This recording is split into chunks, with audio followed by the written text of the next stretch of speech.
quero saber de você aí de casa. Você sabe qual é a diferença de TEA e TDAH? Nós vamos entender isso agora com os psicólogos Ludmila Casagrande e o Henrique da Silva Ferreira. E é claro que você de casa pode enviar a sua pergunta através do nosso WhatsApp, 43 3315 1313, tá bom? Vai mandando a sua pergunta aí que os nossos psicólogos vão respondendo aqui. Pessoal, boa tarde. Boa tarde. Sejam bem-vindos aqui no nosso programa para falar sobre este assunto que tem se falado muito nos últimos tempos, mas que ainda fica alguma dúvida quando precisa ser identificado, né? O TEA e o TDAH. Qual que é a diferença deles? Olá, pessoal, muito boa tarde, né? Eu sou o Henrique. Então, quando a gente fala sobre esse tema, né, a gente tem que pensar que muitos dos sintomas são sintomas que se intercalam entre os dois diagnósticos, né? Tanto o TEA quanto o TDAH. Mas eu acho que uma das principais diferenças que a gente fala, né, que uma criança ou um adulto com o TDAH, a gente fala muito que aquele perfil de adulto mais distraído, aquele perfil de adulto mais, ele é mais impulsivo, né? Às vezes ele fala no momento que ele não precisava falar, que ele tinha que ficar meio em silêncio, que começa atividades e deixa atividades pelo meio do caminho, né? Não consegue ter uma finalização do que ele se propõe a fazer. Então, esses são um perfil mais do TDAH. Né? Já o autismo, né, ele tem um perfil um pouco mais diferente, né? A gente fala, precisa de um olhar mais treinado para fazer esse diagnóstico, né? Mas é um perfil que já é uma pessoa que já fica mais quieta, tem dificuldade de iniciar as conversas, tem padrões de comportamento muito inflexível, né? Então as coisas têm que acontecer sempre da mesma forma. Metódicos, uns metódicos, né? E tem muitos casos que a gente fala que eles instalam no comportamento, né, alguns rituais. Né? Então, vamos dar um exemplo. Eles têm que escovar os dentes. Né? Sempre acontece na mesma hora, do mesmo jeito, da mesma ordem. Do mesmo jeito, né? Deixa a pasta do mesmo jeito. Isso. Então, o autismo, né, no TEA, tem padrões metódicos muito mais nítidos de enxergar. E daí tem uma dificuldade de enfrentar padrões novos. Né, dificuldade de fazer as coisas de formas diferentes. Isso leva para eles um desconforto muito grande. Uma ansiedade, isso. Já no TDAH, não. Eles têm uma facilidade de fazer coisas, vamos colocar assim, aleatórias, né, mas que não precisa de um padrão pré-definido. Né? Eles navegam bem em coisas desconhecidas. Eu acho que a gente podia, Lud, falar para o pessoal de casa, não sei se eu expliquei aqui, o que é o TEA, né? O significado dessa abreviação, e do TDAH. Você podia falar pra gente, por favor? Claro. TEA é o transtorno do espectro do autismo e TDAH é o transtorno do déficit de atenção e hiperatividade.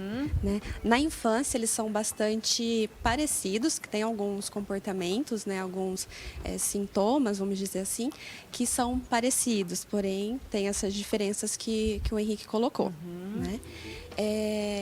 Geralmente, o diagnóstico de TEA é feito na infância, né? Tendo atualmente bastante casos na infância, porém também existem o diagnóstico tardio, né? Que alguns adultos já estão tendo, né? Esse diagnóstico mais recente. É muito engraçado, não, é muito comum, né? De uns tempos para cá, o diagnóstico em adultos ser feito após alguma criança, os filhos.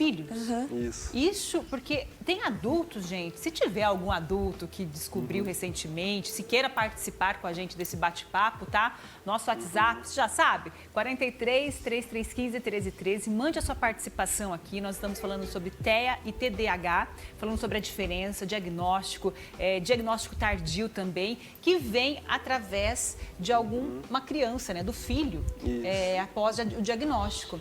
E aí e aí ainda bem que, de repente, não sei se os pais eles sentem um pouco aliviados por saber disso ou se eles sentem uma maior preocupação. Como que vocês recebem, né, a reação desses pais, dessas pessoas que recebem esse diagnóstico? Acho que ambos, tanto preocupação quanto até alívio, Um né? alívio, muitas de vezes. entender o próprio comportamento. Saber o porquê que passa por Isso, aquilo, né? Vamos aham. dizer assim, né? Seria isso. Exato. Isso. Lá na clínica da Unimed, né, a gente acaba recebendo vários casos mesmo de pais, né? E muitas vezes eles vêm com alguma história mesmo, né? Eles sempre vêm falando, eu levei o meu filho numa festa de aniversário e lá tinha várias outras crianças, né? E geralmente é nesse contexto onde tem várias crianças que eles começam a perceber diferenças entre o comportamento um de outro. É uma né? comparação mesmo. Acaba surgindo tem como, comparações, né? Não tem como não fazer porque comparação. porque um amiguinho chama o outro para brincar e o outro ele acaba respondendo diferente ou não entende a brincadeira, aí você já começa a olhar, tem alguma coisa errada com o meu filho. E daí se soma com a escola, né? Geralmente é um período que as professoras já começam a notar algumas coisas e através dessas queixas, né? Queixas tanto da escola, mas como percepções da família, geralmente eles buscam um médico. E aí que começa toda essa investigação, né? E daí o médico, ele faz lá a guia médica para procurar os outros profissionais, até porque, gente, o diagnóstico, a gente fala que tanto o diagnóstico com TDAH quanto o do TEA é um diagnóstico multiprofissional. Tá? São vários profissionais que entram nesse diagnóstico, né? Isso.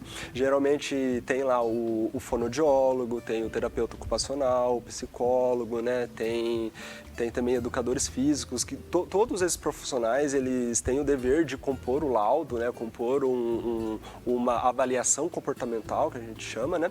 Para saber como que aquela criança em cada uma das suas áreas, né? E levando esses laudos para o médico, geralmente é um neuropediatra, né? Ele junta todos esses documentos mais a entrevista com a família, que daí vai perguntar sobre, tem outros casos na família, né? Aí fala Aí do começa tio. toda a investigação. Tem uma participante, Lud, que está assistindo uma telespectadora, que é a Vivi Almeida. Um beijo, Vivizinha. Ela vem aqui, ela acabou de mandar uma mensagem falando que o diagnóstico da filha dela demorou 8 meses para ser realizado, confirmado, e a filha dela tem TEA com traços de TDAH. Então, acontece isso? Acontece. Ela pode ter os dois? Isso, exatamente. Tem pessoas que têm o diagnóstico apenas de TEA ou apenas de TDAH, porém também tem esses dois diagnósticos combinados, né? Existem casos assim também. Gente, ambos são psicólogos da Unimed, né? A Unimed é nossa parceira aqui. E para quem é cliente da Unimed, tem um programa, né, Lud? Explica para o pessoal rapidinho. Na Unimed a gente chama de terapias especiais. E entre nós, intervenção ABA ou terapia ABA, como é mais conhecido a nível, né, da comunidade. Tá. Terapia ABA. E nós temos também os outros profissionais que acabam atendendo os mesmos pacientes que nós, psicólogos.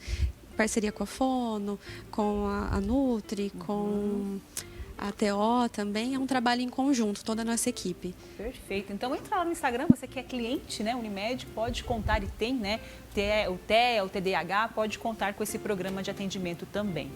Obrigada, gente, pelo bate-papo, pelo esclarecimento, né? Foi rápido, mas eu acredito que o suficiente para as pessoas de casa, de repente, né? Acho que eu preciso analisar isso, olhar aqui e, quem sabe, conseguir fechar um diagnóstico. Muito obrigada pela presença de vocês, tá? Obrigada. Até uma Obrigado a você. próxima, tá? Uma ótima tarde. Ótimo.